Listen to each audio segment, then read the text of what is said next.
Chers bien-aimés, nous vous saluons au nom de Jésus-Christ.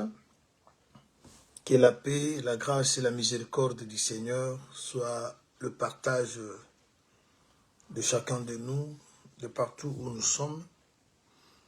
Nous rendons grâce à Dieu, le maître des temps et des circonstances, pour sa bonté, sa fidélité ainsi que son amour à notre égard. Il a pris à ses dieux de nous donner encore cette journée. Il nous a protégés durant notre temps de sommeil. Il a également protégé les bien-aimés qui sont la nuit. Vous avez eu à passer une excellente journée. Que la grâce soit votre partage.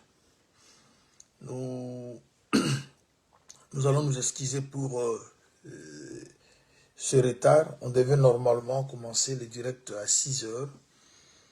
On a eu un petit souci. Mais c'est ce qui a fait qu'on soit un peu en retard. Quand cela le tient, nous allons devoir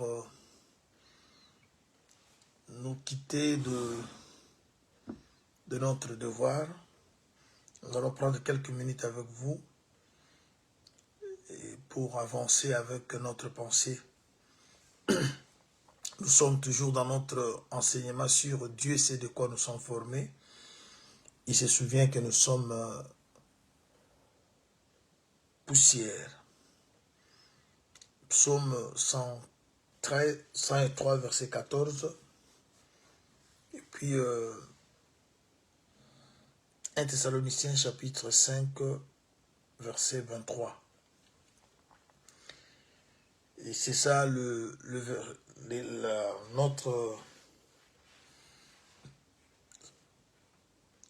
notre thème, mais il y a des chapitres qui s'ouvrent, il y a des sous-thèmes que nous abordons, toutefois en harmonie avec le grand thème, Dieu sait de quoi nous sommes formés. Nous sommes arrivés au point de parler, nous parlons sur Daniel, parce qu'il a été cité parmi les 3 hommes que le Seigneur avait cités dans Ézéchiel 14, disant que ces 3-là, ils sont justes et avec leur justice, ils sauveront leur âme, même s'il prendra la décision de tuer, de détruire un pays dans lequel les 3 se retrouvaient et ne seront pas tués à cause de leur justice. Ça nous a aidé à parler sur Noé. Et nous parlons maintenant sur Daniel. Et en parlant sur Daniel, ça nous a amené à expliquer les 5 villes qui parlent ou qui parleront la langue de Canaan. Pourquoi sommes-nous arrivés à parler de 5 villes qui parleront la langue de Canaan, d'après Ésaïe 19? C'est juste parce que lorsque Daniel et ses compagnons sont arrivés en Babylone, il leur a été demandé d'apprendre la langue chaldéenne. Alors nous avons compris que et qui venait de Juda. Juda, c'est déjà le sanctuaire. Juda, c'est déjà Canaan, parce qu'Israël, lorsqu'il habitait Canaan, chaque tribu avait eu sa portion. Alors, nous parlons de Canaan comme le ciel et l'Égypte comme la terre. Et le ciel, c'est le trône, la terre, c'est le marchepied. Alors, aujourd'hui, il faut que nous parlions de l'autel. Pourquoi le roi avait voulu que les jeunes hommes, ces jeunes hommes hébreux, apprennent la langue chaldéenne, c'est pour travailler dans son palais. Pourquoi il leur avait donné des noms? C'est pour leur donner l'identité chaldéenne. Pourquoi il avait voulu qu'ils mangent de la nourriture qui venait de sa table? C'est pour faire à ce que ce jeune homme soit identifié au jeune homme chaldéen. C'est ce que nous avons vu dans Daniel chapitre 1er, à partir du 1er verset au 8e. Alors Daniel résolut de ne pas s'essuyer.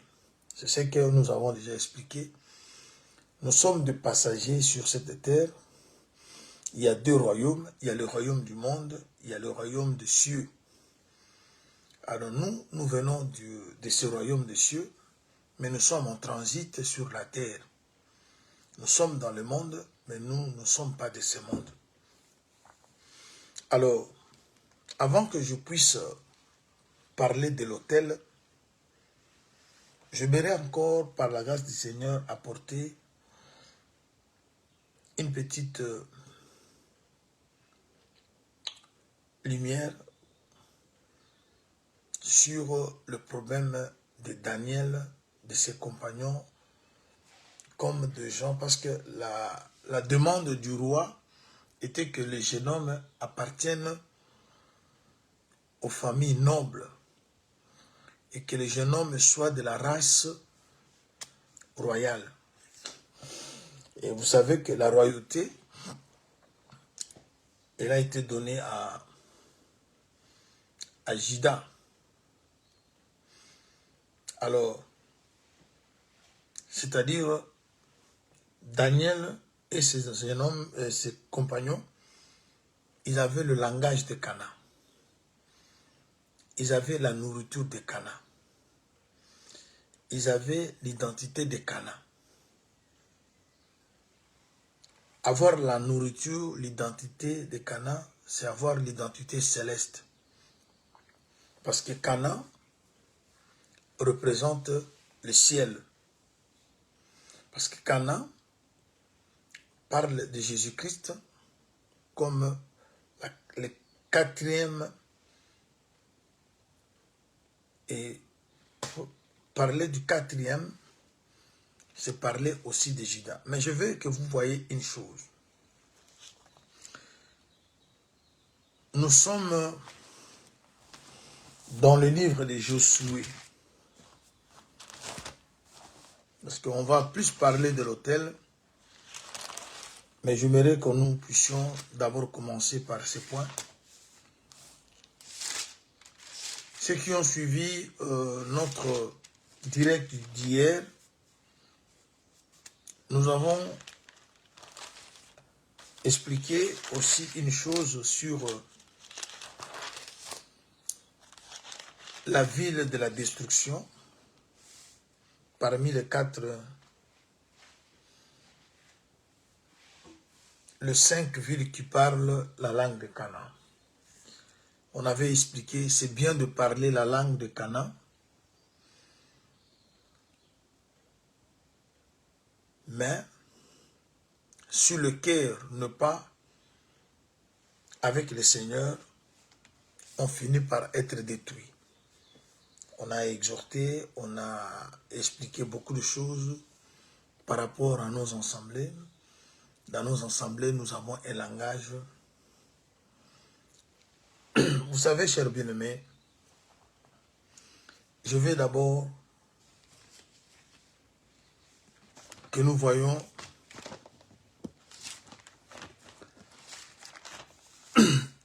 je prends 1 Corinthiens chapitre 2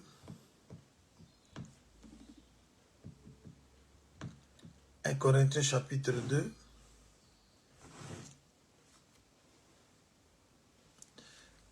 regardons ce que l'apôtre Paul nous dit.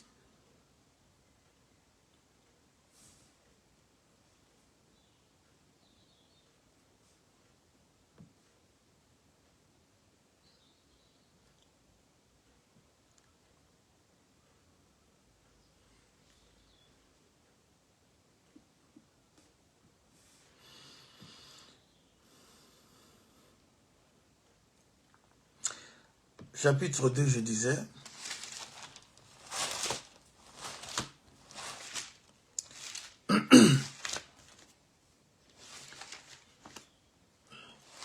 À partir du premier verset.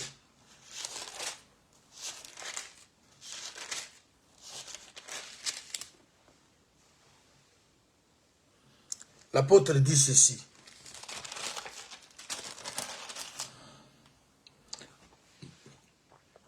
Pour moi, frère, lorsque je suis allé chez vous, ce n'est pas avec une supériorité de langage ou de sagesse que je suis allé en vous annonçant le témoignage de Dieu.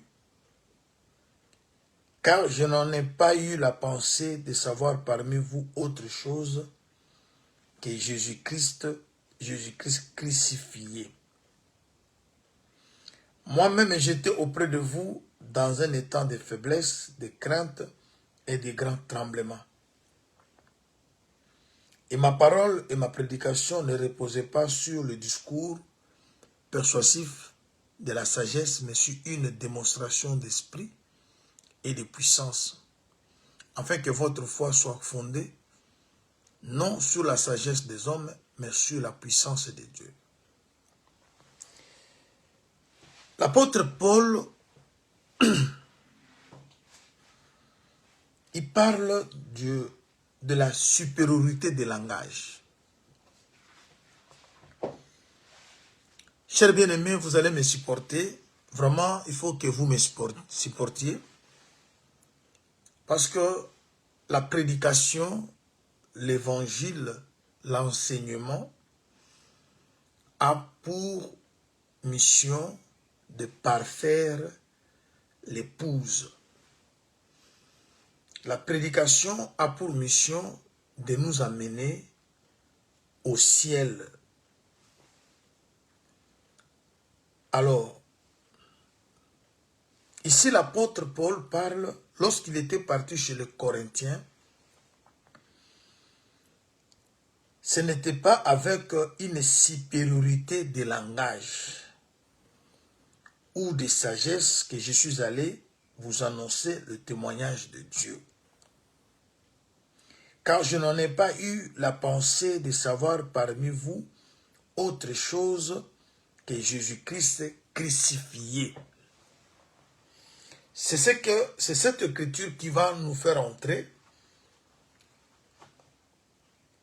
dans le chapitre où nous allons parler de l'autel.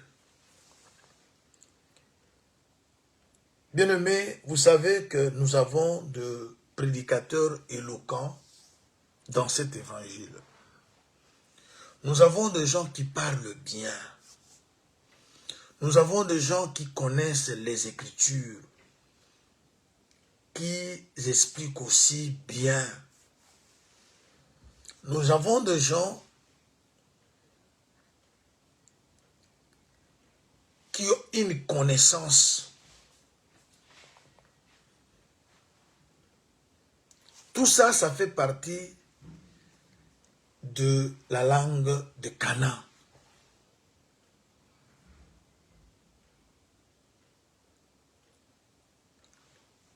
Parce que hier, le Seigneur a voulu nous aider à comprendre que avoir la connaissance, c'est bien. Mais vivre la connaissance, c'est mieux. Parce que l'apôtre Paul, qui est un prédicateur de cet évangile, l'homme qui a beaucoup travaillé pour cet évangile, d'après la grâce qu'il avait reçue du Seigneur, il a posé un fondement, comme il a dit lui-même. Je suis dans 1 Corinthiens chapitre 3. Il dit ceci au verset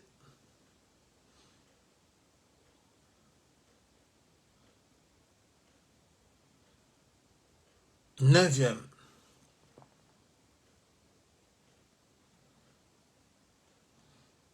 Car nous sommes ouvriers avec Dieu.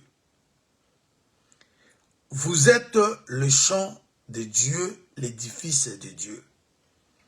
Selon la grâce de Dieu qui m'a été donnée, je posais les fondements comme un sage architecte et un autre bâtit dessus, mais que chacun prenne garde à la manière dont il bâtit dessus. Je pense avoir déjà expliqué cette écriture. Est-ce que l'Église a-t-elle deux fondements? Le fondement des apôtres et des prophètes et le fondement dont l'apôtre Paul parle ici. Est-ce qu'ils sont deux? Je dirais non. Les apôtres et les prophètes, le fondement dont Éphésiens parle, vous êtes édifiés sur le fondement des apôtres et des prophètes, ça parle de l'Église dans son ensemble, c'est-à-dire les nations païennes avec Israël qui deviennent une seule Église, qui deviennent un seul peuple, et nous sommes posés sur le fondement des apôtres et des prophètes. Jésus-Christ lui-même étant la pierre angulaire. C'est le fondement que même l'apôtre Paul a trouvé. Parce que quand l'apôtre Paul s'est converti, il a trouvé déjà l'église est en marche. Le fondement est déjà posé. Voilà pourquoi il était parti comparer son enseignement à celui qui prêchait Pierre, Jean et Jacques pour voir si il était dans le bon. C'est-à-dire, il n'y a pas deux fondements. Il s'est joint aux autres. Il a été reçu et il a prêché ce que Pierre prêchait. Il a prêché ce que Jean prêchait. Mais pourquoi il parle? Je posais un fondement comme un sage architecte. Là maintenant, c'est dans la mission qu'il avait reçue. Parce que les apôtres Jean, Jacques et Pierre, ils étaient chargés d'aller vers les enfants d'Israël qui se convertissaient pour la grâce. Maintenant, lui avait reçu la mission d'aller vers le païen. Alors, lorsqu'il parle qu'il a posé un fondement comme un sage architecte, c'est-à-dire il a pris le fondement qui était déjà à Jérusalem, parce que l'église commence à Jérusalem, selon la déclaration du Seigneur dans Matthieu 28. Vous serez, dans Actes plutôt, vous serez mes témoins en Jérusalem, Samarie, Judée et jusqu'aux extrémités de la terre. Alors Jérusalem, Judée et Samarie ont été prêchés par les apôtres Pierre, Jean et Jacques. Mais lorsqu'il s'agissait maintenant d'aller vers les extrémités de la terre, cela a été la mission de l'apôtre Paul. Il prend l'enseignement qui est prêché à Jérusalem, l'enseignement qui est prêché à Samarie, à Judée, il amène maintenant chez le païen qui ne connaissait rien. Voilà pourquoi, lorsqu'il arrive chez le païen qui n'avait pas l'enseignement, il dit que je posais un fondement, c'est-à-dire parce que les Corinthiens sont des païens. Maintenant, l'évangile qui est prêché à Jérusalem est transporté par Paul vers le païen. Voilà pourquoi il parle qu'il avait posé un fondement. Cela ne veut pas dire que lui a posé un autre fondement. Non, il a pris que le fondement qui était déjà à Jérusalem, l'enseignement des apôtres et des prophètes, c'est cet enseignement-là que l'apôtre Paul amène chez le païen. Même nous, aujourd'hui, quand nous prêchons, nous n'amenons pas un autre fondement, mais nous vous apportons les fondements qui étaient déjà prêchés à Jérusalem, à Judée, Samarie, et nous l'amenons vers l'extrémité de la terre. Parce que nous sommes dans l'extrémité de la terre. Nous sommes dans la continuité de l'œuvre qui avait déjà commencé à Jérusalem. Voilà pourquoi on n'a pas un autre fondement, on n'a pas une autre fondation à poser si ce n'est celle qui a été déjà posée. Alors, quand cet homme de Paul parle, il dit maintenant aux Corinthiens, quand je suis venu vers vous, je ne suis pas venu avec une supériorité de langage. Mais j'ai plutôt cherché à trouver parmi vous le Jésus-Christ crucifié. C'est là que vous allez comprendre le pourquoi de l'autel. Parce que pour que Jésus soit crucifié, il y a besoin d'un autel. Alors lorsqu'on cherche Jésus-Christ crucifié dans l'homme, c'est-à-dire on cherche plutôt la vie du sacrifice que Jésus a manifesté dans la vie de la personne qui croit à l'évangile. Voilà pourquoi ce même apôtre va parler dans le épître aux Romains au chapitre 12. Je prends le premier verset. Je vous exhorte donc, frères, par les compassions, je suis au premier verset du chapitre 12, par les compassions de Dieu, à offrir vos corps comme un sacrifice vivant, saint, agréable à Dieu, qui sera de votre part un culte raisonnable. Vous voyez? C'est-à-dire, quand on cherche en vous le Jésus-Christ crucifié, c'est-à-dire, on vous amène à vivre la croix de Jésus. Et dans la croix de Jésus, nous sacrifions, nous crucifions la chair et ses désirs. On peut être éloquent, on peut avoir une supériorité de langage, on peut parler la langue des Canaan, mais si l'autel, la vie du sacrifice n'est pas en nous, nous serons la ville de la destruction, comme le Seigneur nous a parlé hier. Alors, avant maintenant que nous touchions ce problème de l'autel, je veux maintenant que vous voyez dans le livre de Josué, chapitre 19.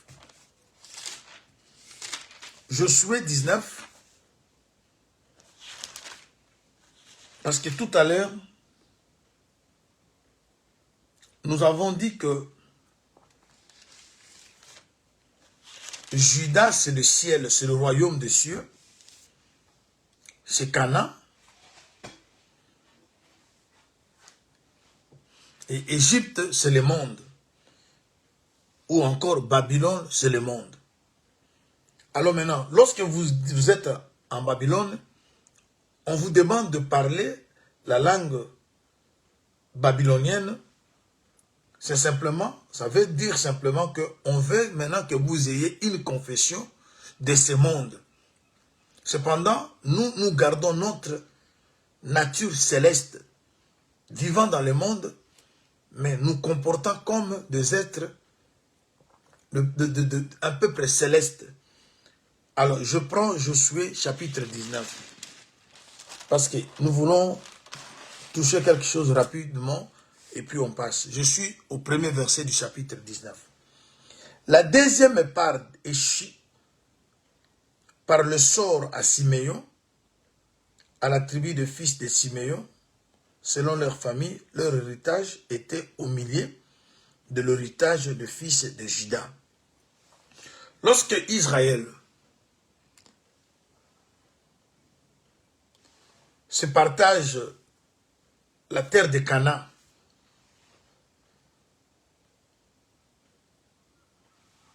Siméon va avoir sa part au milieu de l'héritage qui était donné à Juda. Retenez ça. Siméon, c'est le deuxième fils de Jacob. Il y a Ruben, il y a Siméon, ensuite Lévi et Juda. Maintenant, on prend la portion qu'on donne à Siméon.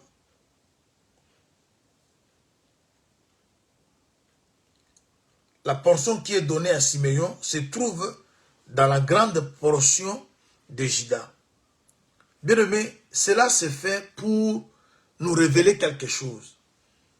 Parce que Siméon étant deuxième fils, il est aussi l'œuvre du deuxième jour. Et lorsque nous rentrons dans le deuxième jour de la création, nous voyons l'apparition du ciel, Dieu, lorsqu'il sépara les eaux d'en haut avec les eaux d'en bas, Dieu va placer une étendue entre les deux eaux, et l'étendue placée entre les eaux est appelée ciel. Et cela s'est fait le deuxième jour. Alors, Siméon étant deuxième fils, il est aussi l'œuvre du deuxième jour. Oh, dans le deuxième jour, on voit l'apparition du ciel. Or, le ciel, dans l'écriture des Actes, chapitre 7, verset 49, le ciel est appelé trône et la terre est appelée marchepied. C'est-à-dire, si Siméon, il est ciel, étant donné que Siméon est dans Juda par rapport à la répartition des portions, Siméon égale Juda, parce que Siméon est inclus en Juda. C'est-à-dire, Juda devient directement le ciel. Parce que Siméon, c'est Juda. Parce qu'il est en Juda et il représente le ciel. Juda devient également ciel. Maintenant, qu'est-ce qui va se passer? Vous allez voir que après Siméon, nous avons Lévi, qui est tout un sacerdoce. Et c'est de Lévi que nous voyons Jean-Baptiste sortir, que nous voyons Moïse, que nous voyons la loi même sortir. Et après Lévi, nous avons Juda. Et de Juda, nous avons maintenant Jésus qui sort, la grâce qui sort. Mais lorsque vous allez maintenant arriver dans Jean chapitre 1er, verset 15 au verset 16, lorsque Jean-Baptiste, qui est de la tribu de Lévi, va faire la déclaration du genre, celui qui vient après moi m'a précédé, car il a vécu avant moi, et nous avons tous reçu de lui grâce sur grâce. On comprend que avant Lévi, il y a eu Juda, et Juda revient encore après Lévi. Parce que Jésus-Christ, il est de la tribu de Juda. Il a existé avant Lévi, parce qu'il est Siméon, parce que dans l'ordre de naissance, Siméon vient avant Lévi. Et Juda vient après Siméon. Alors, si Siméon et Juda par rapport au livre de Josué chapitre 19, c'est-à-dire Juda était avant Lévi, Juda revient après Lévi. Ce qui veut dire que la grâce a existé avant la loi, ou si vous voulez, la foi a existé avant la loi, et la foi vient encore après la loi. Parce que vous allez remarquer que avant que Moïse puisse parler de la loi, lisez Hébreu, vous verrez que, commençant par Abraham, Isaac et Jacob, ils avaient tous la foi. Même Moïse, lorsqu'il prenait la décision de ne pas accepter d'être appelé fils de la fille de Pharaon, c'était par la foi. Lorsque Moïse a immolé la Pâque pour qu'il sorte de l'Égypte, c'était par la foi. La loi lui a été donnée dans le désert. C'est-à-dire, ils ont vécu tout le temps en Égypte par la foi. Ils espéraient un jour sortir parce que Dieu avait parlé à Abraham, ta postérité va se retrouver en Égypte. Il a parlé des siècles, ainsi de suite. Vous voyez? Alors, la loi est venue après. C'est dans le désert que la loi... je prends une écriture de frère Paul qui, dans Galates, il clarifie la chose. Je prends Galates.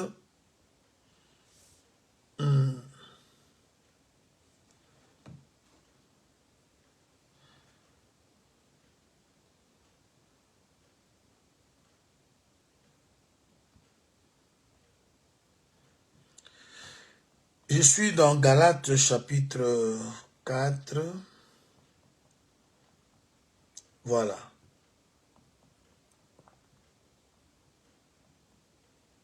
L'apôtre dit ceci.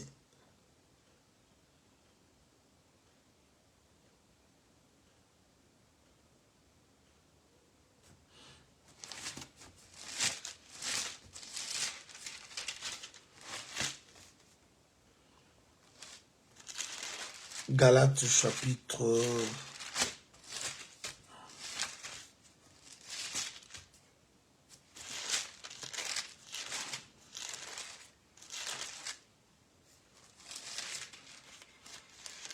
Je crois 3, je pense. Chapitre 3e. Chapitre 3, verset 17. Voici ce que je vais dire. Un testament que Dieu a confirmé antérieurement ne peut pas être annulé. Et ainsi la promesse est rendue sans effet par la loi survenue 430 ans plus tard. Car si l'héritage venait de la loi, il ne viendrait plus de la promesse. Or, c'est par la promesse que Dieu a fait à Abraham, c'est don de sa grâce. Vous voyez? C'est-à-dire, la promesse a été faite par la foi. Mais cette promesse est rendue sans effet par la loi survenue 430 ans plus tard. C'est-à-dire, la loi a dévancé, plutôt la foi a dévancé la loi. Vérifiez les Écritures, vous verrez que Abraham, Isaac et Jacob, ils ont vécu dans la foi. Ils ont le co-hérité de la même promesse. Lisez Hébreux chapitre 11. Vous allez voir que Moïse a vécu dans la foi. Tous les enfants d'Israël, même Joseph, lorsqu'il mourait, avant de mourir, il a dit aux enfants d'Israël, quand Dieu vous visitera, ne laissez pas mes os. Parce qu'il avait la promesse qu'ils finiront par sortir. Ça, c'était la foi. Mais c'est dans le désert que Dieu va venir maintenant avec la loi. Et cette loi, lorsqu'elle est venue, elle a interrompu la marche. On entre maintenant dans les sacerdoces lévitiques. Cependant, on avait la foi. Il aurait fallu maintenant que Jésus revienne encore pour mettre fin à la loi, pour qu'on retourne à la foi. C'est ce qui fait que la loi est venue avant. La foi. Plutôt la foi est venue avant la loi.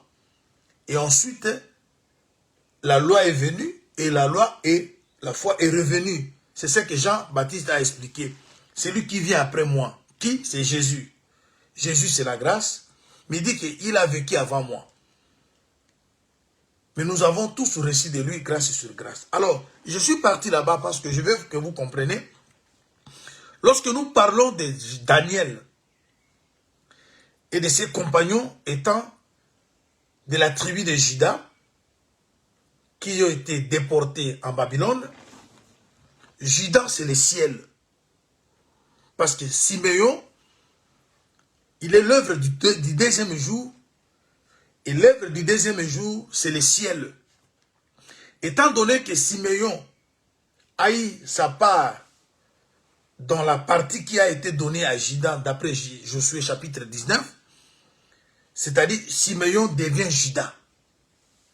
Et Juda est aussi Siméon. C'est-à-dire, le ciel qui est Siméon, c'est aussi Juda. Parce que la terre se manifeste le troisième jour. Mais le ciel a existé le troisième jour, le deuxième jour. La terre s'est manifestée le troisième jour. Le ciel du deuxième jour revient encore le quatrième jour. Parce que c'est sur le ciel qu'on devait suspendre le luminaire. Vous voyez, on a parlé du ciel au deuxième jour. Au troisième jour, on parle de la terre qui est tout un sacerdoce lévitique, le sacerdoce terrestre. Et au quatrième jour, le ciel qui a existé au deuxième jour revient et les lumières vont être suspendues pour que la terre soit éclairée. C'est-à-dire, la loi a eu l'éclairage par la grâce. Parce que la loi, c'est la lettre. Et maintenant, c'est la grâce qui vient maintenant expliquer la loi qui n'était pas comprise. La terre a existé au troisième jour, mais sans lumière. Et maintenant, la lumière revient le quatrième jour pour éclairer cette terre-là. C'est parce que le ciel a vécu avant la terre. Alors, lorsque nous parlons maintenant de Daniel qui arrive à Babylone, et on veut maintenant qu'il parle la langue babylonienne, c'est-à-dire Daniel, représente ceux qui appartiennent au royaume des cieux.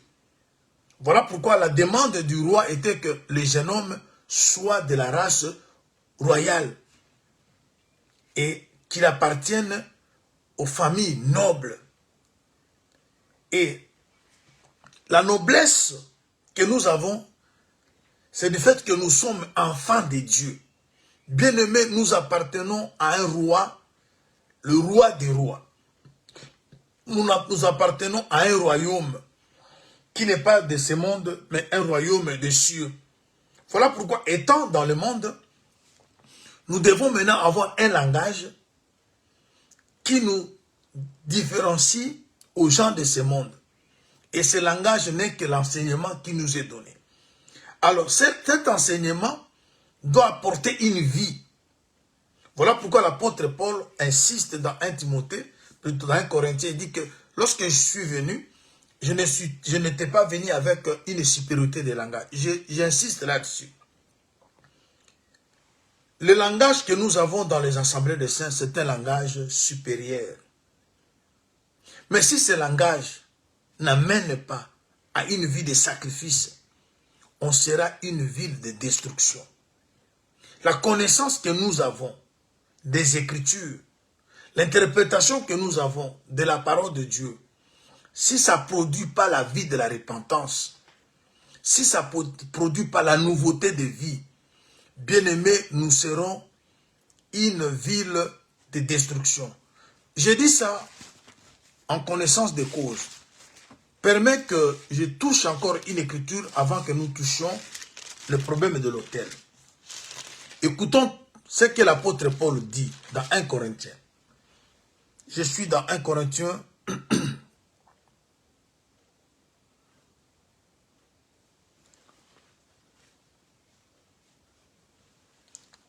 chapitre 14.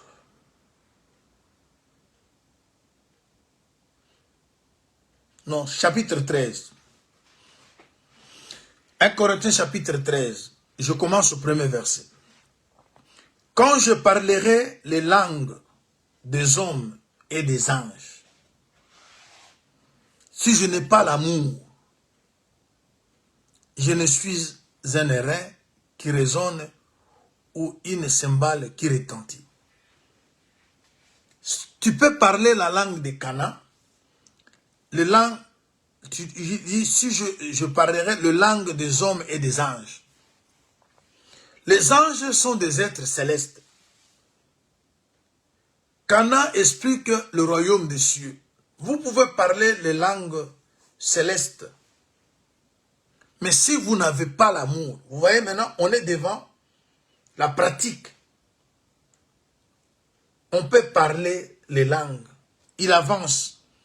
Quand j'aurai le don de prophétie, la science de tous les mystères. Oh, le don de prophétie fait partie de l'écriture qui dit tout don parfait, toute grâce excellente vient d'en haut de Père des Lumières, où il n'y a ni changement ni ombre de variation. On peut avoir des dons puissants. Il ajoute même la science de tous les mystères. Dans l'assemblée des saints, on a des mystères qui se révèlent. On a l'interprétation des choses. Mais il ajoute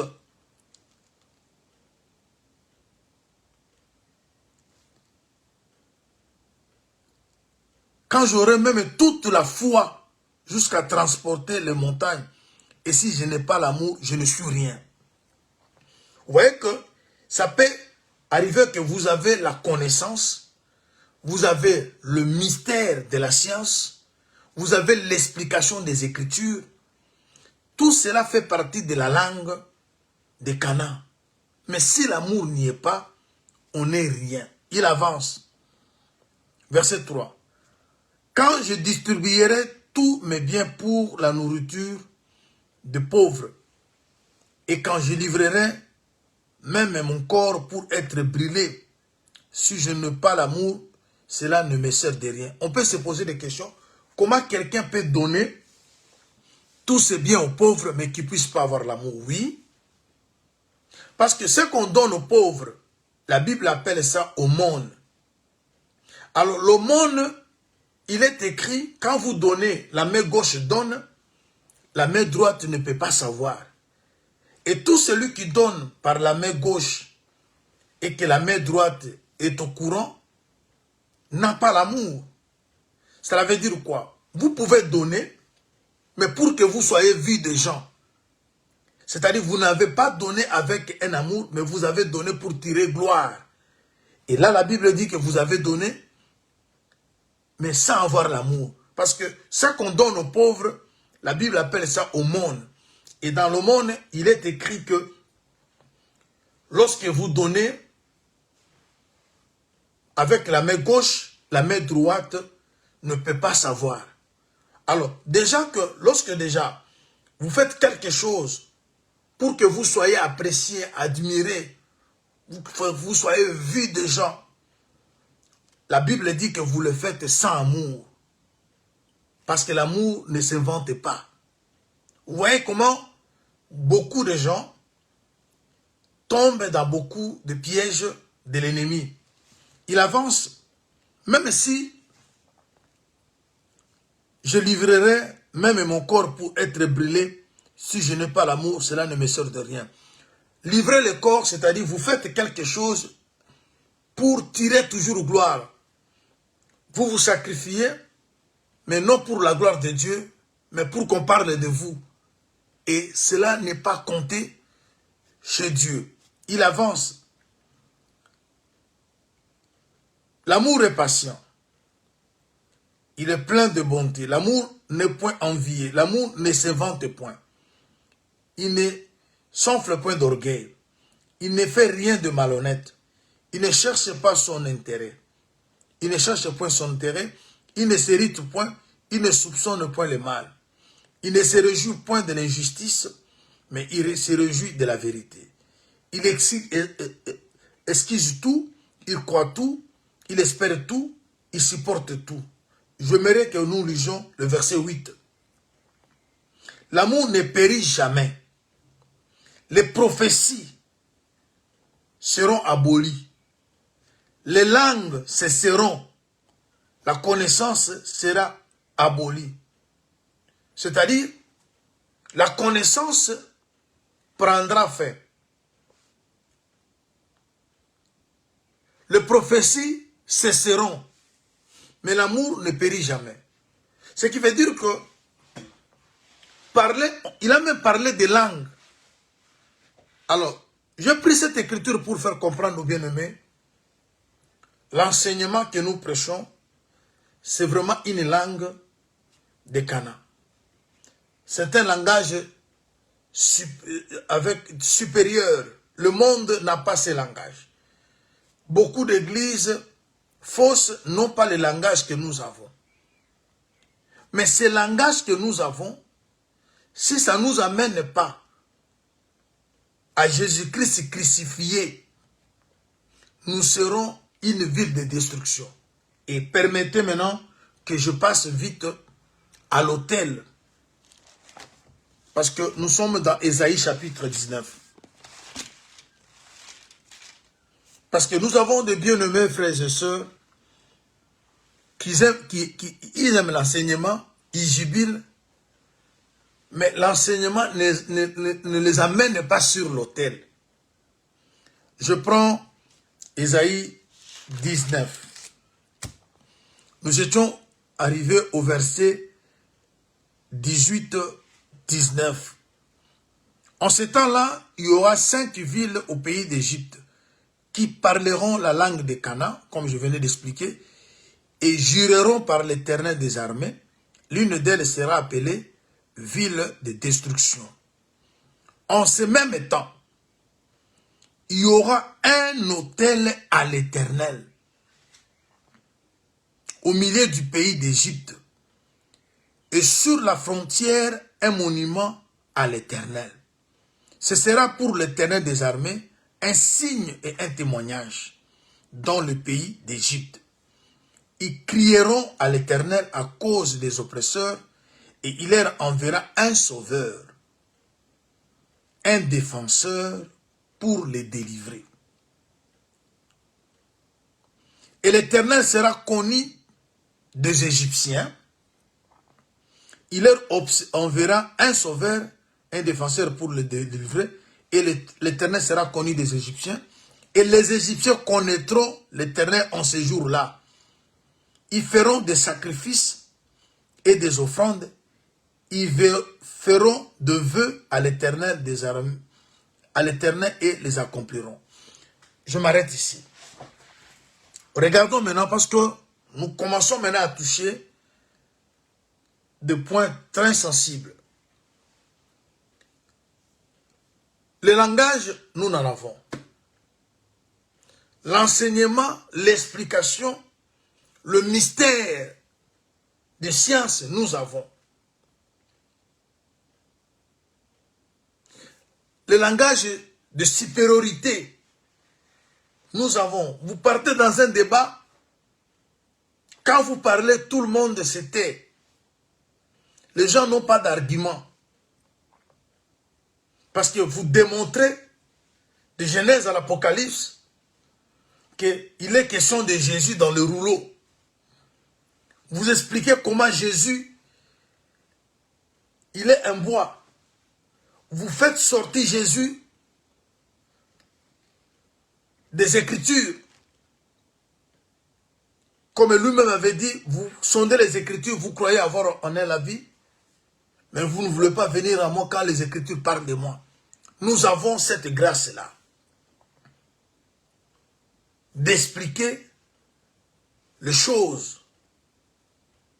Et les gens qui sont tout autour de nous, ils n'ont pas d'argument parce que nous avons un langage supérieur, un enseignement fort, le pourquoi, le comment de chaque chose. Nous avons l'interprétation, nous avons l'explication, nous avons la connaissance des lignes de temps. Nous savons placer les événements. Mais il nous manque une chose et le Seigneur veut que nous y arrivons à cette chose-là.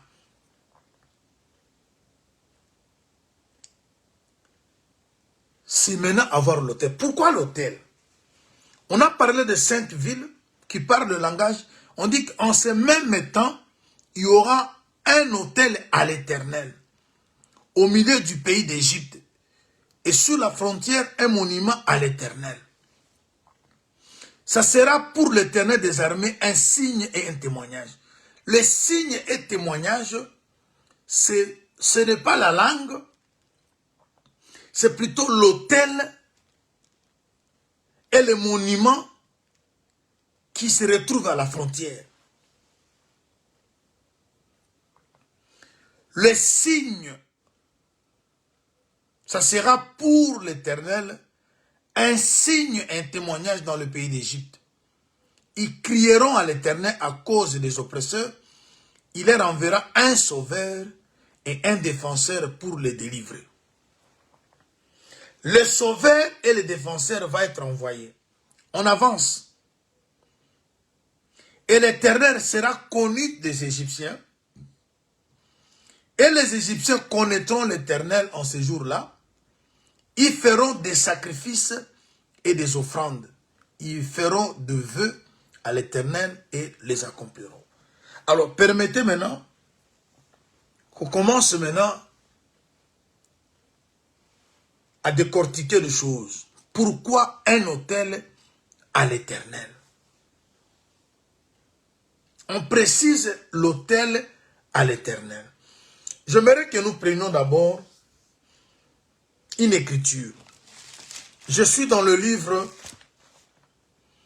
de Deutéronome, chapitre 27.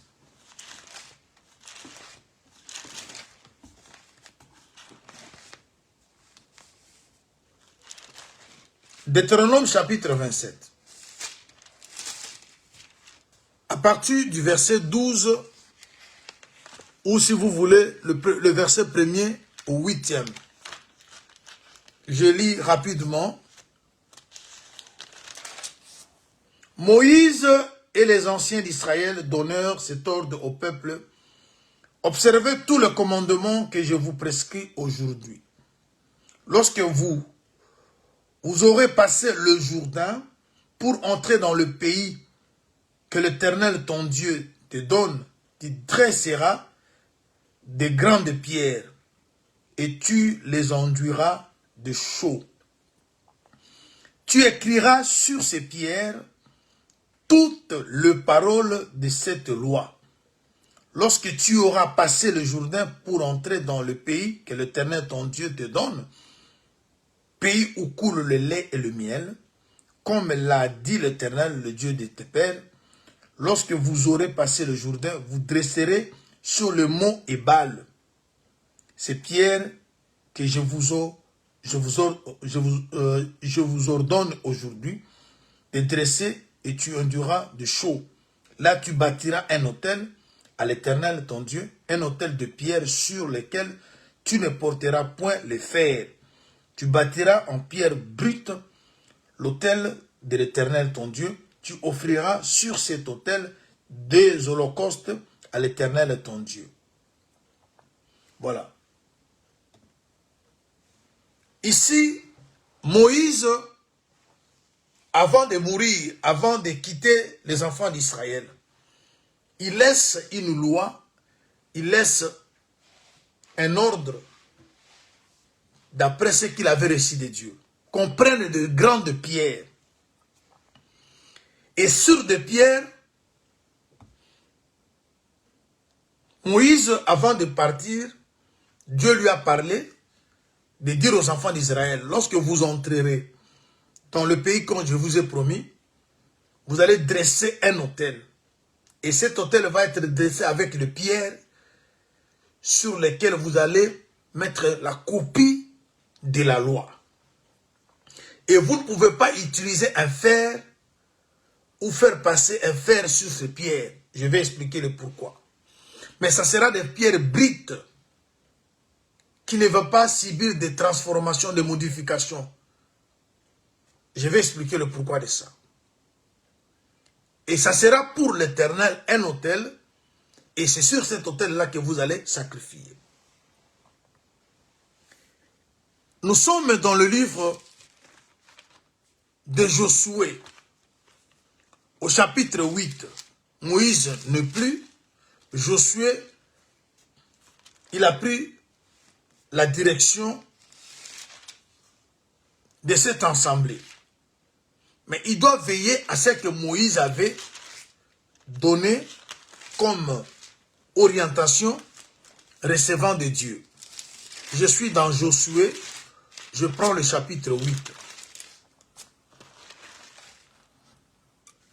Josué 8. Le verset 30 au 32e. Alors Josué bâtit un autel à l'Éternel, le Dieu d'Israël, sur le mont Ébal.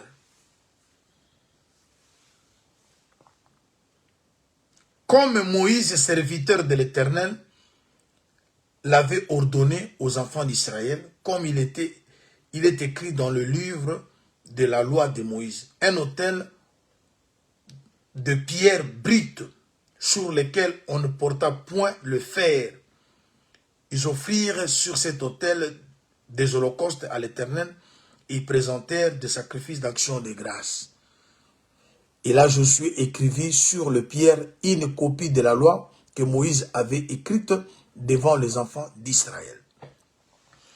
Mais une chose que nous devons retenir, l'autel va être dressé sur le montagne appelée montagne Ébal. C'est très important. Parce qu'il y a eu deux montagnes. Dans le livre de de Deutéronome toujours, vous allez remarquer que au chapitre 17, il y a eu 2 montagnes.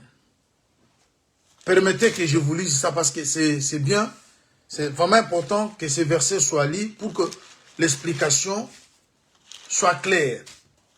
Je prends Deutéronome 27 parce que nous avons un évangile où il y a le pourquoi, le comment de chaque chose.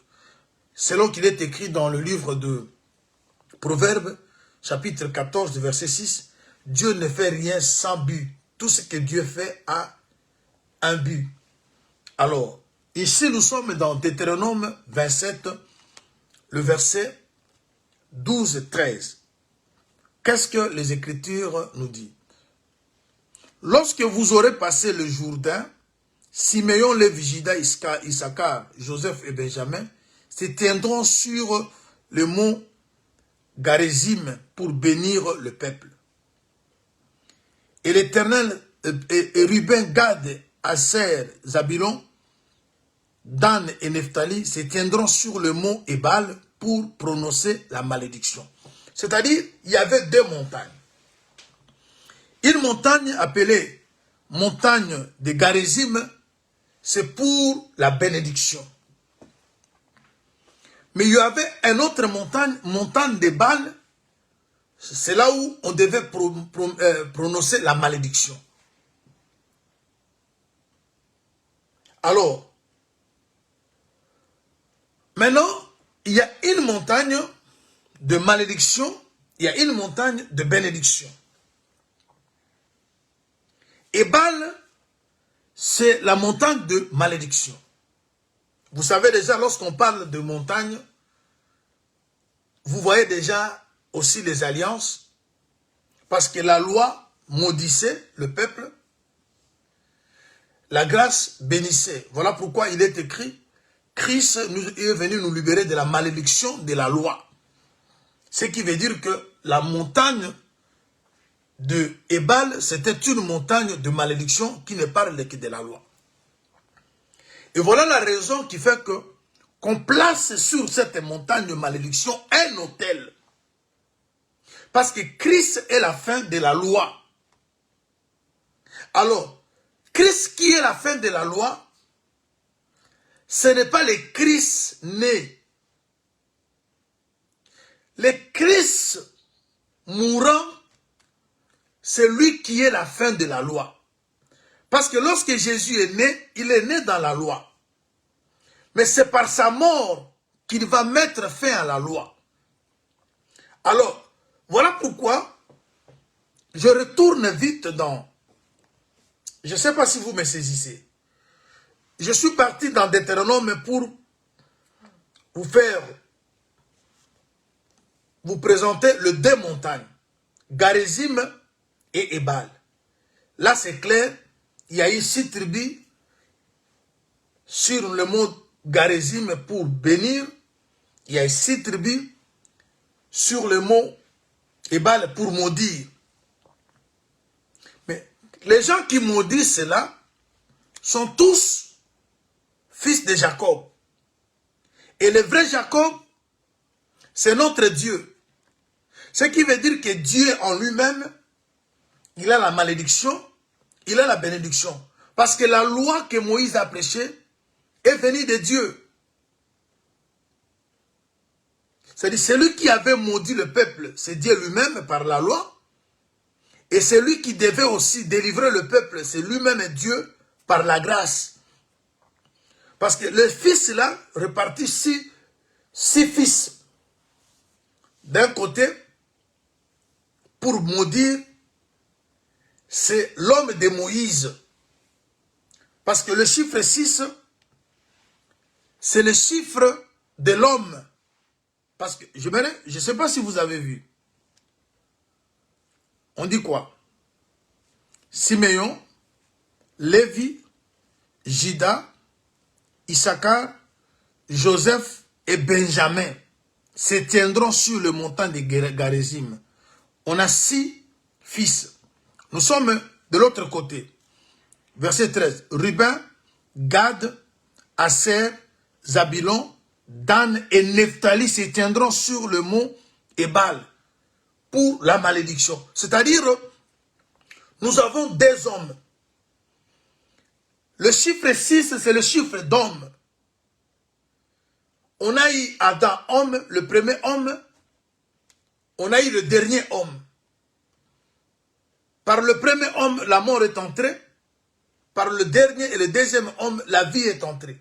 Alors, les 6 tribus qui se retrouvent sur une montagne représentent tout un homme. On voit Moïse sur le mont Ebal. On voit 6 hommes, 6 tribus encore qui parlent de Jésus sur le mont Garizim. Alors, maintenant, pourquoi l'autel va être placé sur le mont Ebal? Et cet autel va être construit par des pierres, et les pierres brites sur lesquelles on prend la copie de la loi. C'est là que vous allez comprendre que l'autel c'était aussi un homme.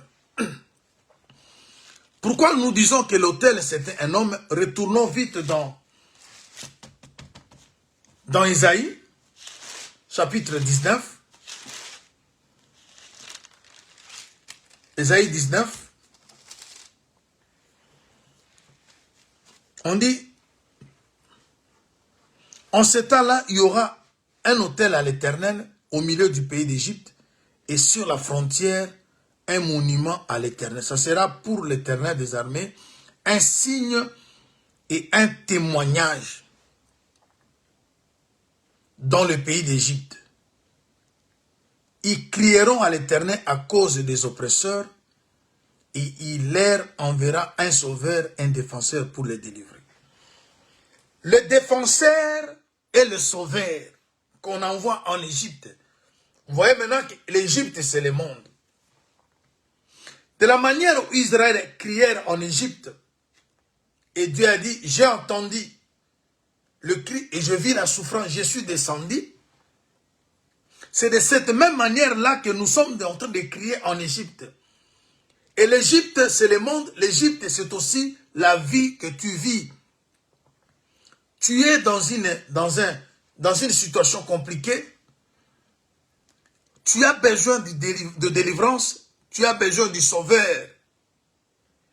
Et tu vas crier. Mais le sauveur viendra sur l'autel.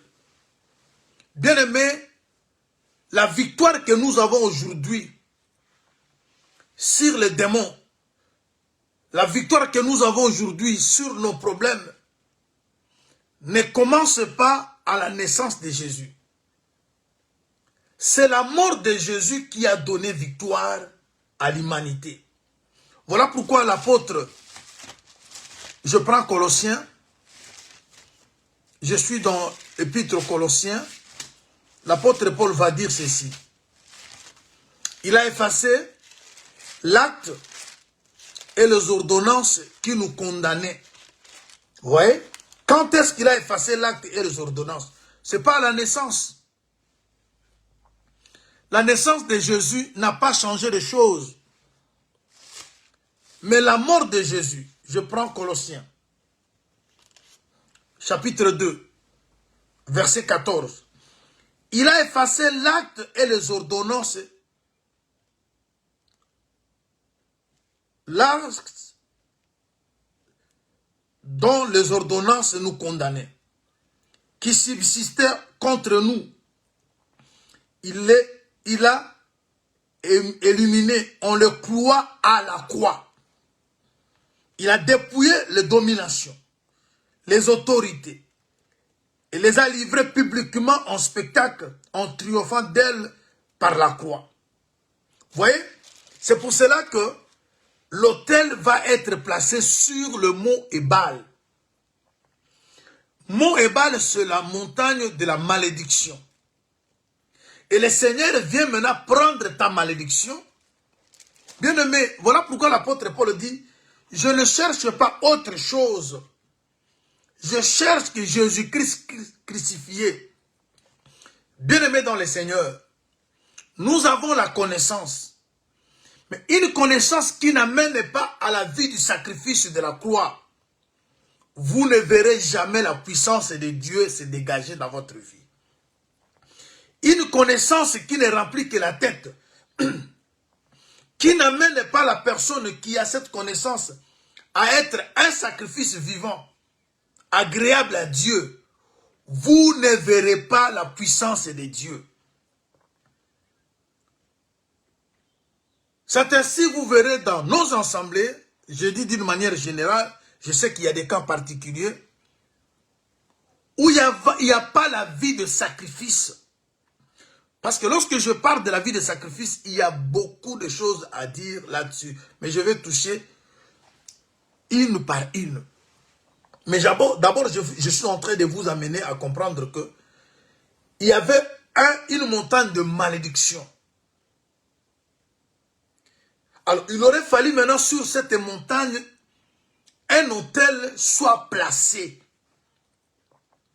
Pas n'importe quel autel, un autel fait avec de grandes pierres brites.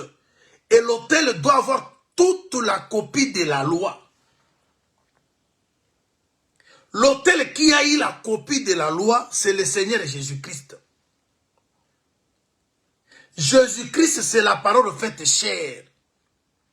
Il est lui-même l'autel, il est lui-même l'offrande, il est lui-même le sacrificateur. Il est le tout, il est le sacrificateur, il est l'offrande, il est l'autel. Mais je parle d'abord de l'autel. Et l'autel doit être un signe pour l'Éternel. Je prends Ésaïe. Ésaïe dans le chapitre 7. Ésaïe chapitre 7, le verset 10. L'Éternel parla de nouveau à Akaz et lui dit, demande en ta faveur un signe. Et l'Éternel, ton Dieu, à ton Dieu, demande en ta faveur un signe à l'Éternel, ton Dieu. Demande-les soit dans le cieux bas, dans le lieu bas, soit dans le lieu élevé. Akaz répondit, je ne demanderai rien, je ne tenterai pas l'Éternel. Je ne tenterai pas l'Éternel. Ésaïe dit alors, écoutez donc, maison de David, est-ce trop peu pour vous de lasser la patience des hommes, que vous lassiez encore celle de mon Dieu? C'est pourquoi le Seigneur lui-même vous donnera un signe.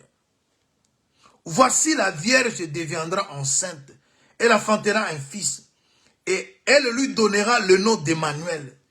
Il mangera la crème et le miel, jusqu'à ce qu'il sache rejeter le mal pour choisir le bien. Même avant que les enfants sachent rejeter le mal, choisir le bien, le pays dont tu crains, les deux rois, sera abandonné. Ici, la prophétie nous parle de la naissance de Jésus comme un signe. Jésus, c'est tout un signe. Lorsque vous êtes dans Ésaïe, chapitre 8, à partir du verset 12, vous descendez, vous verrez qu'il est écrit, moi et les enfants que tu m'as donnés, nous sommes des signes et des présences en Israël. C'est-à-dire, le signe, c'est l'autel. Maintenant, si Jésus est l'autel, si l'autel est en Égypte, parce que c'est sur cet autel-là que les offrandes vont être données, les holocaustes vont être donnés. Parce que ce qui sanctifie l'offrande, c'est l'autel. Jésus l'a parlé. Ce qui sanctifie l'offrande, c'est l'autel. Vous ne pouvez pas sacrifier quelque chose si vous n'avez pas d'abord l'autel sur lequel vous allez poser votre offrande. Rappelez-vous de ce qui s'est passé dans 1 Roi chapitre 18. Élie avec les prophètes de Baal. L'autel de l'Éternel était renversé. Mais lorsqu'il vient, avant de poser son offrande, il a d'abord rebâti l'autel. Et avec 12 pierres, il a pris 12 seaux de l'eau. Il a versé. il a creusé 2 mesures. Il a creusé un puits qui avait 2 mesures de semences. Alors, qu'est-ce que nous voulons dire par là? Pour ne pas vous retenir longtemps.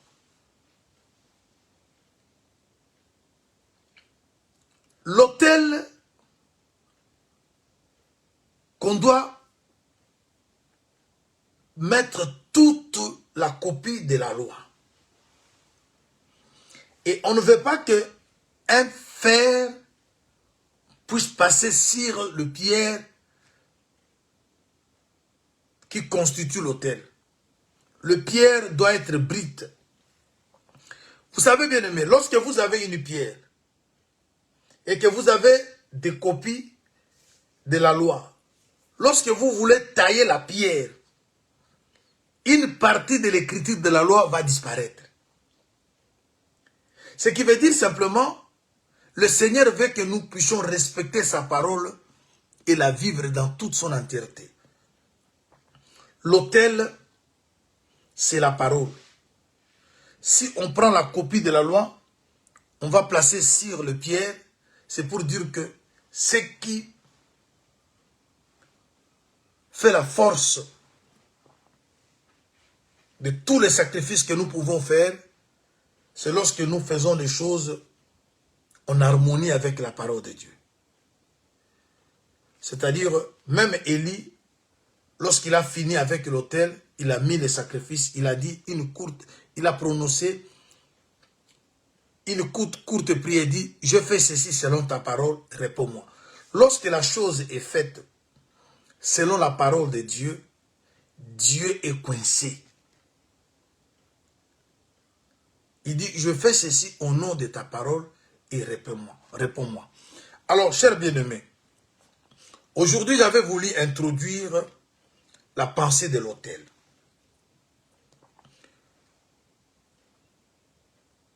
L'autel de l'Éternel doit être placé sur le mont Ébal. Le mont Ébal, c'est le mot de malédiction, c'est la montagne de la malédiction.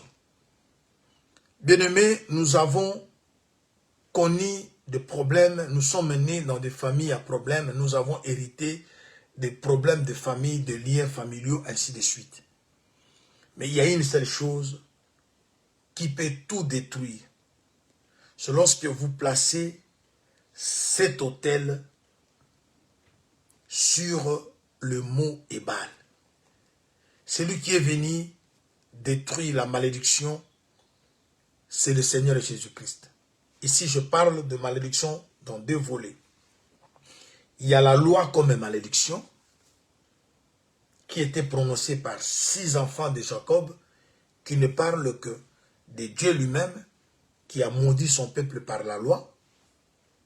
Et le même Dieu revient pour bénir ce peuple par la grâce. Voilà pourquoi son autel devait être placé sur le mont Ébal, qui veut dire que Jésus-Christ est la fin de la loi. Alors, ça c'est le volet premier. Le deuxième volet, toute loi que les gens de ce monde, ta famille, ton environnement, les gens ont prise, ont fait des lois contre ta vie. Bien-aimé, si le Seigneur Jésus-Christ, qui est l'autel, vient se placer sur votre vie, toutes ces malédictions tombent. Parce qu'il est écrit que les Égyptiens crieront. J'aime ça. Et lorsqu'ils vont crier, on va leur envoyer un défenseur et un sauveur. Nous n'avons pas 2 sauveurs. Nous n'avons pas 2 personnes qui nous défendent. Nous n'avons que Jésus, le seul défenseur de nos vies. Mais il faut qu'on crie. Nous crions où? Nous crions tout en étant en Égypte. Israël, lorsqu'il est arrivé au bout, il a crié. Bien-aimés, il faut que nous arrivions à comprendre que le monde ne nous appartient pas. Et c'est là que nous allons crier. J'aime ce que le prophète dit. Ils crieront à l'Éternel à cause des oppresseurs. Et il leur enverra un sauveur et un défenseur pour les délivrer. Ta situation ne restera pas toujours la même. Bien-aimé, il faut crier. Ne me dis pas que, frère Marlin, j'ai beaucoup prié. Tu ne seras pas le premier. Tu sais que Élisabeth et Zacharie priaient. Mais un jour, lorsque Zacharie était dans le service, l'ange lui est apparu pour lui dire, Dieu s'est souvenu de ta prière. Tu sais que Corneille aussi priait, faisait des aumônes. Mais un jour, il a été visité pour lui dire que Dieu s'est souvenu de tes prières. Bien-aimés, les prières qui se font avec un cœur sincère finissent toujours par être exaucées. Élie était quelqu'un de la même nature que nous. Il pria avec instance. Je sais que dans ta maison, dans ton foyer, dans ton travail, dans ta vie, il y a des situations qui ne marchent pas. Tu vis l'oppression. Mais comme tu es en Égypte et que tu as accepté de parler la langue de Canaan, il est écrit, j'aimerais que vous voyez avec moi cette écriture, toujours dans Ésaïe chapitre 19. Le verset dit ceci, le verset 21. L'Éternel sera connu des Égyptiens. Le Seigneur, l'Éternel sera connu des Égyptiens. Et les Égyptiens connaîtront l'Éternel ces jours-là, en ces jours-là. Ils feront des sacrifices et des offrandes. Et ils feront de vœux et l'Éternel les accomplira. Nous sommes à un moment où Dieu veut se révéler. Même à toi qui n'as jamais, Moïse a dit, Job a dit, j'ai longtemps entendu parler de Dieu, mais maintenant, mon œil l'a vu. Bien-aimé, Dieu finit par se révéler à son peuple. Ceux qui ont toujours cherché Dieu, ils sont toujours vu ces dieux-là se révéler. Mais ce que vous devez faire, ce que nous devons faire, c'est de continuer à crier. Ce n'est pas le même jour qu'Israël a crié que Dieu a répondu. Ils ont crié jusqu'à ce que leur voix, la voix est montée jusqu'au ciel. Et Dieu a dit, j'ai entendu. Et je suis descendu. Et le Seigneur est capable de descendre là où tu es. Tu vis les oppressions.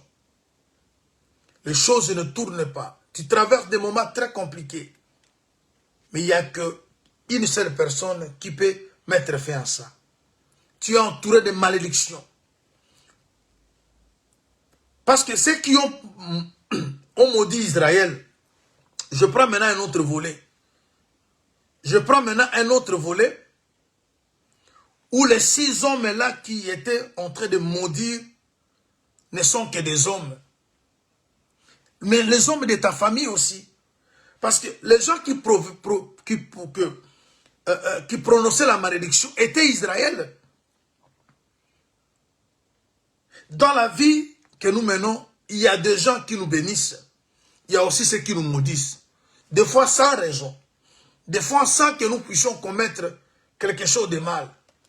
Il y a des gens qui s'assemblent quelque part pour te maudire. Ils parlent mal sur ta personne. Ils ne souhaitent pas que tu avances. Ça, c'est un autre volet. Les 6 hommes-là, les 6 tribus qui ont maudit, ce n'étaient pas des gens de très loin. Ils ne maudissaient son peuple. Des fois, ce que tu vis, ça ne vient pas de très loin. Il est écrit, quelqu'un aura pour ennemi les gens de sa propre maison. Mais ce que tu dois saisir, Dieu finit toujours par s'élever.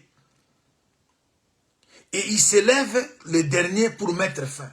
Voilà pourquoi l'autel va maintenant être placé sur ce mont. Là où ils t'ont maudit, c'est sur la même place que l'autel viendra maintenant pour te bénir. Là où tu as échoué, c'est là où tu verras Dieu t'élever. Parce que le Seigneur est capable. Il a laissé d'abord d'autres personnes maudire, mais lui vient avec sa parole. Parce que l'autel a toute la copie de la loi. N'est-ce pas qu'il est écrit dans leur souffrance?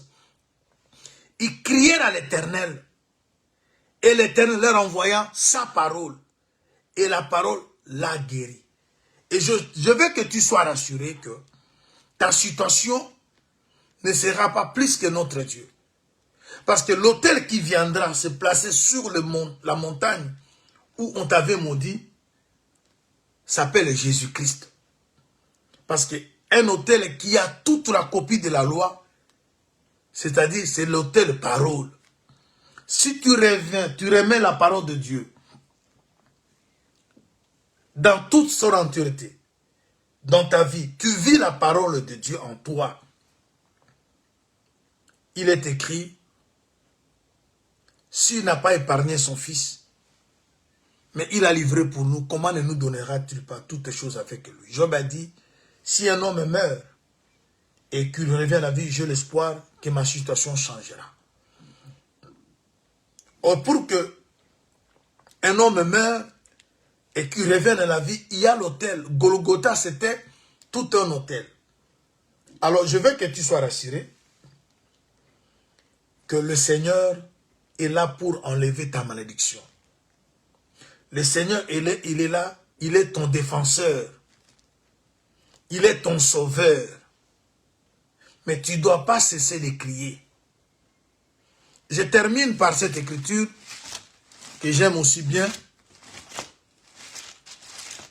Regarde ce que l'apôtre dit, Épître aux Hébreux,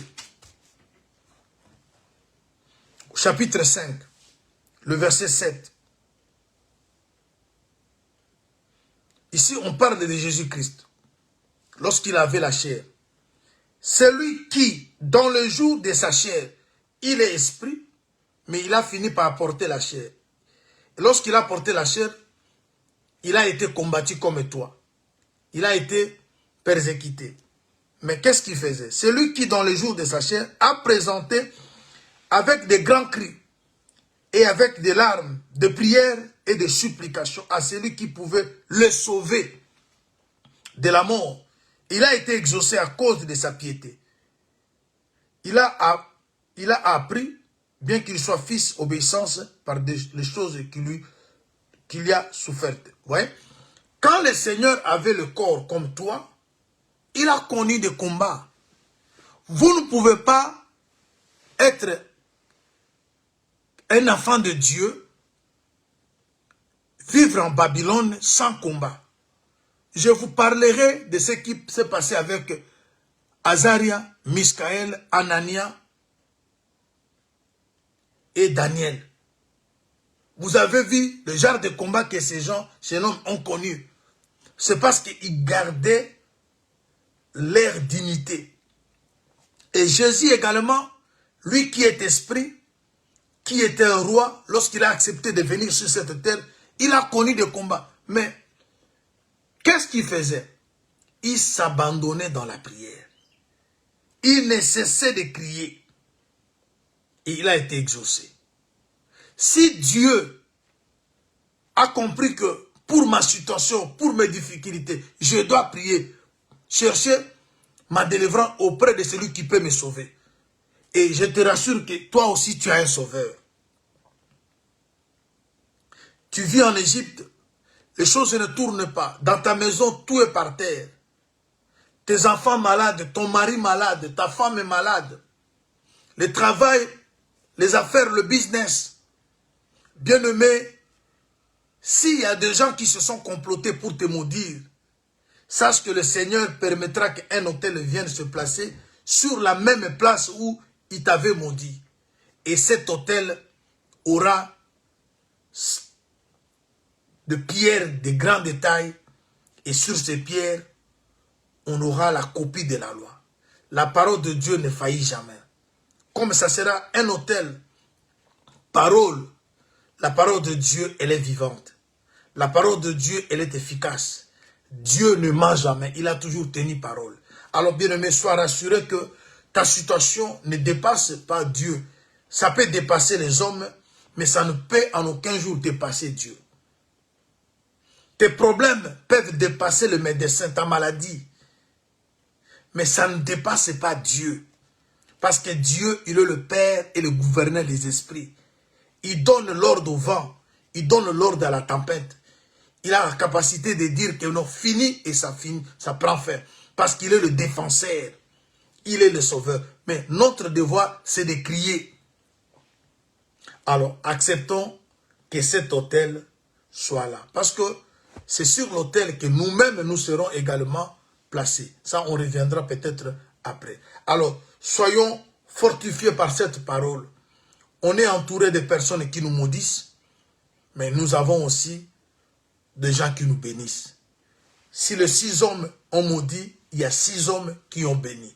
Si Moïse a maudit, Jésus a béni. Voilà pourquoi il s'élève toujours le dernier. Il laisse le temps. Job a dit, mon Rédempteur est vivant, il s'élèvera le dernier. Pourquoi il va s'élever le dernier? Il laisse le temps aux mauvaises personnes de faire tout ce qu'ils veulent. Lorsque lui va s'élever, il vient pour clôturer. Il vient balayer toute la malédiction. Dieu remplace les années qu'ont dévoré la sauterelle. Il te laisse. Le malheur atteint souvent les justes, mais Dieu en délivre. Le silence de Dieu ne veut pas que Dieu n'existe pas. Dieu existe, il voit ta situation. Mais il fait chaque chose bonne à son temps. Il sait quand s'élever. Il était dans la fête. Quand le vin a manqué, Jésus était là. Mais il attendait son heure. Quand Marie est partie, il dit que non, ils n'ont plus de vin. Il a dit, femme, qu'y a-t-il entre toi et moi? Mon heure n'est pas encore arrivée. Il a son heure. Quand son heure arrive, personne ne résiste. Quand l'heure de Dieu d'agir dans ta vie arrive, aucun sorcier peut résister. Aucune malédiction peut exister. Il a effacé l'acte dont les ordonnances nous condamnaient. Il a livré en spectacle. Il va mettre en spectacle les autorités, les dominations. Les gens là de ta famille, s'il y a des gens dans ta famille qui disent qu'ils sont autoritaires, bien aimé, je te dis qu'ils seront mis en spectacle. Parce qu'il y aura un autel sur le mont Ébal pour mettre fin à la malédiction. L'autel défenseur, l'autel sauveur, un autel qui sauve, un autel qui défend. C'est bien Jésus-Christ. Que la grâce et la paix du Seigneur soient votre partage. Demeurez bénis. On se retrouve demain pour la suite. Soyez bénis énormément. Que la paix et la grâce du Seigneur demeurent votre partage. Nous continuons avec ça demain. Soyez bénis.